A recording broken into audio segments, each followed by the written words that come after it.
ആ ഞാൻ ഒരു 16 വയസ്സുള്ളപ്പോൾ മരിച്ചു പോയതാണ്. മരിച്ചുപോയി എന്ന് പറയുമ്പോൾ നിങ്ങൾ കരുതും പിന്നെ എങ്ങനെ ഇപ്പോൾ ഇവിടെ ഇരിക്കുന്നു. ശരിക്കും അന്ന് മരിച്ചതിന് തുല്യം തന്നെയായിരുന്നു.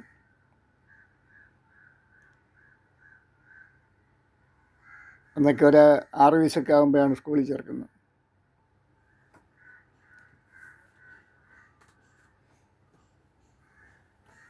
ഞാൻ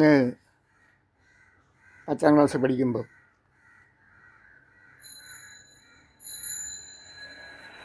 ആര്യനാട് ഒരു നദിയുണ്ട്, പുഴയുണ്ട്, അറിയാമല്ലോ. അതിൻ്റെ പാലത്തിൻ്റെ താഴെ കുറച്ച് വളരെ താഴെയായിട്ട് ഒരു കയമുണ്ട്. ഞങ്ങൾ കുറച്ച് പേരെ, ഞാൻ ഒറ്റയ്ക്കല്ല, തനിച്ചല്ല, കുറേ പേരുണ്ടായിരുന്നു.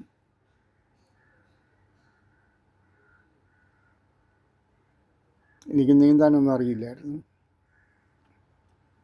ഞാൻ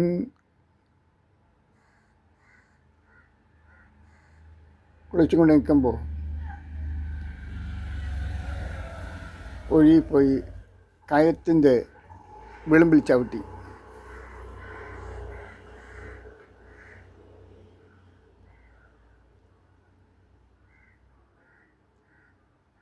കിണർ പോലത്തെ ഒരു കുഴിയാണ് ഈ കയം. കയം എന്ന് പറയുമ്പോൾ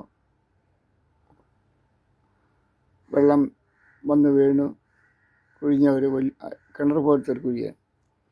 അതിനെ വിളിമ്പി ചവിട്ടി മണ്ണിടിഞ്ഞ് പോകുന്ന അത് എനിക്ക് വ്യക്തമായിട്ട് ഇന്നും ഓർക്കാൻ കഴിയുന്നുണ്ട്. വിളിമ്പിൽ നിന്ന് മണ്ണിടിച്ചങ്ങ് പോവുകയാണ്,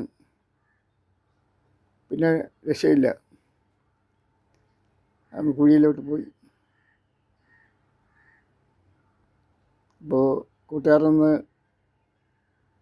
വിളിക്കുകയാണ്. അവർ ആദ്യമൊന്നും ശ്രദ്ധയില്ല, പിന്നെ അവർ ശ്രദ്ധിച്ചു. എന്നെ കാണുന്നില്ല.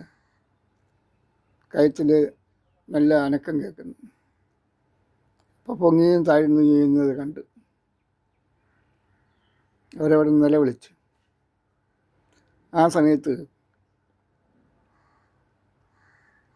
ആര്യനാട് കച്ചേരി നടയിൽ, പഴയ കച്ചേരി, ഇപ്പോഴത്തെ അല്ല, പഴയ കച്ചേരി നടയിൽ ഗോപിപിള്ള എന്ന് പറഞ്ഞൊരാൾ താമസം ഉണ്ടായിരുന്നു.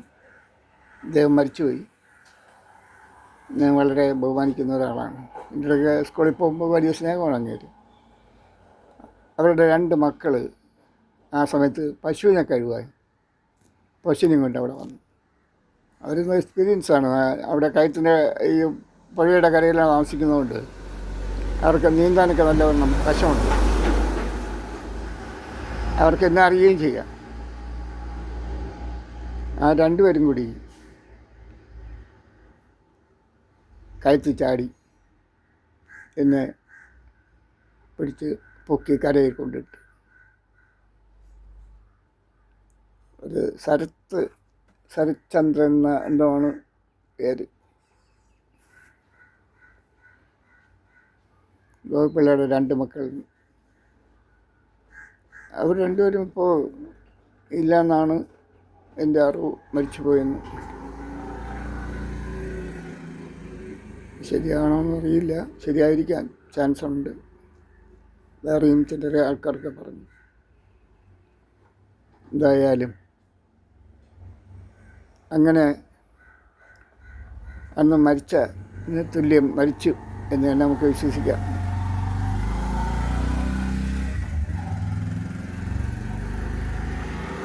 അങ്ങനെ ഒരു ഭീകരമായ, അന്ന് ആ കയത്തിൻ്റെ സൈഡിൽ മണ്ണിടിഞ്ഞ് പോകുന്ന അത് ആ ഇടിഞ്ഞു പോകുന്ന ആ ചെയ്യും ഇപ്പോഴും അതേപോലെ ഓർമ്മ നിൽക്കുന്നുണ്ട്.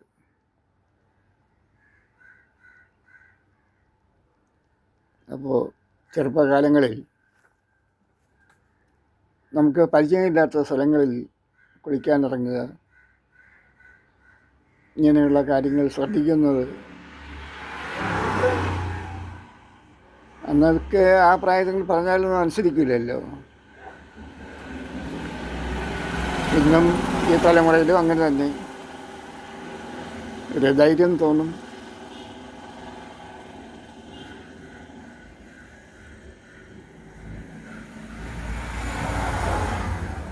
തന്നെ തോൽപ്പിക്കാൻ ആർക്കും കഴിയില്ല എന്നുള്ള തോന്നൽ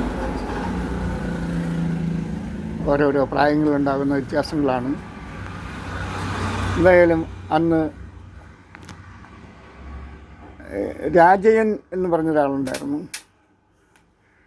ആ പുള്ളിയൊക്കെയാണ് നിലവിളിച്ചത്. അതുകൊണ്ടാണ് ഈ സ്ഥലത്ത് ശ്രദ്ധയിൽപ്പെടുന്നതും പശുവിനെ വിട്ടിട്ട് ഓടി വന്ന് എന്നെ രക്ഷപ്പെടുത്താൻ ശ്രമിച്ചത്. അങ്ങനെ ഒരു ഭയങ്കരമായ അപകടത്തിൽ നിന്ന് രക്ഷപ്പെട്ടു.